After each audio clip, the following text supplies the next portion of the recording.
Fala galera, Miriam aqui do Nós no Canadá e hoje eu vim fazer o último vídeo dessa série Quero Sair do Brasil e como é que eu faço?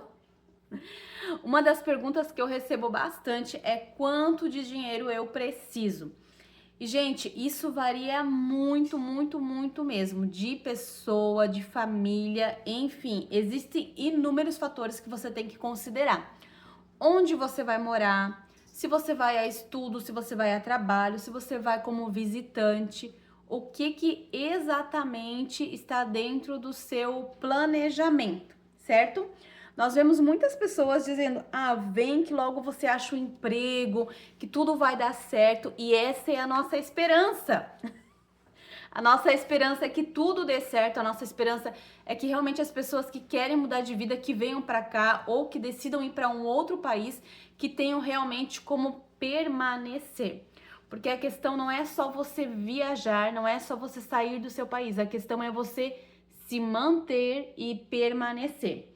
E uma coisa muito interessante é que aqui, assim como nos Estados Unidos ou em outros países, o governo ele disponibiliza dentro do site do governo a quantia que o governo também exige. Você sabia que existe uma exigência de um valor específico para você poder estar aqui? Que o governo ele vai exigir que você tenha uma comprovação financeira. Por quê? O governo ele não quer que as pessoas venham aqui e que elas simplesmente comecem a passar necessidade ou dependam de ajuda do governo, né? E é importante que as pessoas elas tenham consciência disso. Então eu vou deixar também para você aqui na descrição do vídeo qual é o site do governo, tá? E no vídeo eu vou falar um pouquinho sobre a questão de quanto realmente se precisa. O que mais ou menos hoje se calcula e se fala. Só um pouquinho, gente, que o meu gato ele tá tentando me boicotar. Tá tentando derrubar aqui o negócio que tá segurando a câmera. Então, estudante. Se você vem para estudar, o governo ele faz uma estimativa mais ou menos de 25 mil dólares. Aqui nós vamos falar em dólar. Por quê? Porque o câmbio ele muda. O dólar canadense ele é um pouquinho mais baixo do que o dólar americano. Mas você precisa dar uma olhada na cotação do dia. Então, para quem vem estudar, mais ou menos 25 mil dólares. Fica até o final que eu vou te dizer quanto é que eu trouxe, tá? E uma outra sugestão, né? Na realidade é um pedido, tá? Se você tem gostado dos nossos vídeos, deixa o seu like, segue a gente e compartilha. Eu vejo que tem muita gente que faz perguntas, mas a pessoa ela não segue o perfil. Então aqui um puxãozinho de orelha, ó. É você que fica me perguntando um monte de coisa, mas que não é meu seguidor, segue aí a gente, tá? Que faz toda a diferença para nós e também como o YouTube ele considera os nossos vídeos. Beleza, pessoal? Então esse é o pedido aí. E compartilha com quem tem interesse ou com quem gosta desse tipo de conteúdo. Então o governo ele faz uma estimativa de mais ou menos 25 mil dólares, tá? Então você vai olhar lá o valor do dólar canadense no dia e a cotação do dólar, tá bom? Então tudo isso você precisa fazer. Então você precisa se programar. Fica até o final, como eu falei, que eu vou te dizer o quanto que eu trouxe. Se você vem a trabalho, muda um pouquinho, por quê? Porque o governo ele já entende que você vai receber, você vai vir aqui e você vai receber. Uma estimativa é uns 10 mil dólares, tá? Então eu vou deixar para vocês o link do governo aqui para vocês darem uma olhada, porque isso muda, tá, pessoal? Porque como, por exemplo, existem muitos conflitos que estão acontecendo agora, todos nós sabemos, no mundo todo. Então, muitas coisas aqui aumentaram. Por exemplo, na semana retrasada, o preço do combustível era 1,60 e poucos aqui, 1,61. Hoje já é 1,79. Então, teve um aumento, tudo influência das condições dos países ao nosso redor, tá bom? Então, isso vai mudando. Então, isso também vai influenciar a sua saída, caso você queira vir para cá, beleza? Como eu me organizei e como eu trouxe o dinheiro. O governo, ele pede para que você dê uma comprovação financeira. Para isso, o interessante é que você tenha o valor na sua conta pelo menos uns 3 meses antes, porque você vai tirar um extrato de 3 meses anteriores, entendeu? Então, o que a gente fez? A gente foi guardando o nosso dinheiro lá na nossa conta já um tempo antes. Eu deixei o dinheiro lá uns 6, 7 meses antes, tá? Fui deixando o dinheiro. A gente teve rescisão do meu esposo, né? Eu, no Brasil, eu trabalhava num hospital público, então eu era funcionária pública. Eu pedi uma licença, então eu não tive rescisão. Quem é funcionário público sabe que quando você pede licença não remunerada, você não vai receber nada. E mesmo que remunerada, você depende ainda se a instituição vai te dar ou não. Eu pedi uma licença não remunerada. Eu não recebi nada, tá? E depois, quando eu pedi demissão, eu também não recebi nada. O funcionário público não recebe nada, tá? Sai, ganha bem enquanto está servindo, mas a partir do momento que pede para sair, não recebe nada. Meu marido, ele já recebeu um valor, então o valor que ele recebeu da empresa que ele estava, como ele não estava muito tempo naquela empresa, também não foi muito, tá? Então a gente foi guardando, foi juntando um dinheirinho aqui, um dinheirinho ali, vendendo as coisas que a gente tinha.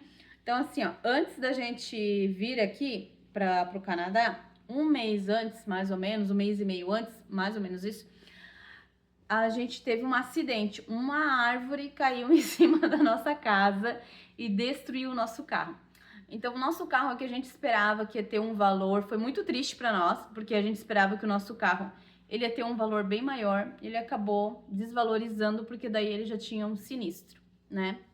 Então, acabou que esse episódio nos trouxe várias percas e vários danos. Algumas coisas da nossa casa também não ficaram tão boas depois, né? Por causa da árvore que caiu ali em cima e tudo mais. Enfim, foi uma coisa, mas o que principalmente estragou foi o nosso carro, né? Que amassou completamente o teto, então ele acabou desvalorizando muito.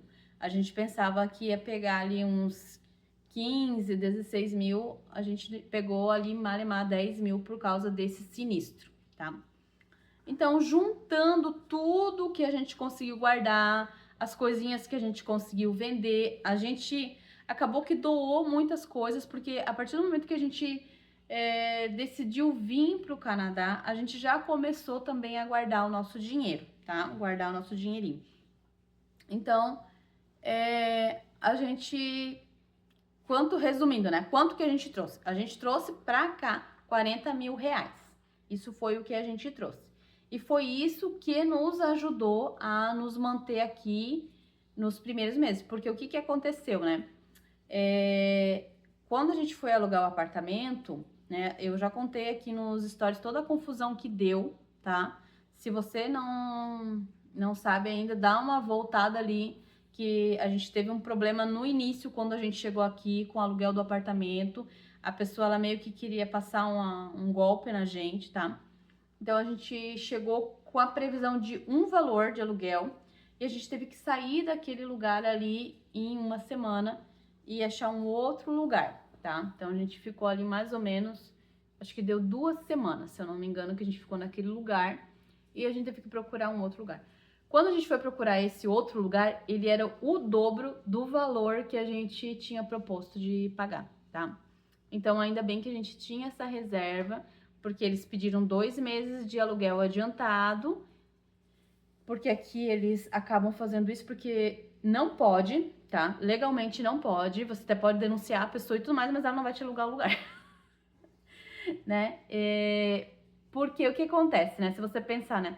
Eles não conhecem você, né? Você não tem histórico de crédito e nem nada disso. Então, tudo isso faz diferença, né? Então, assim, pessoal,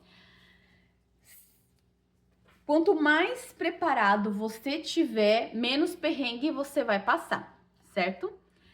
Não acredite em tudo a propaganda que você vê, porque você sabe que tem muita coisa aqui que na prática é bem diferente. A teoria é uma coisa e a prática é outra, né?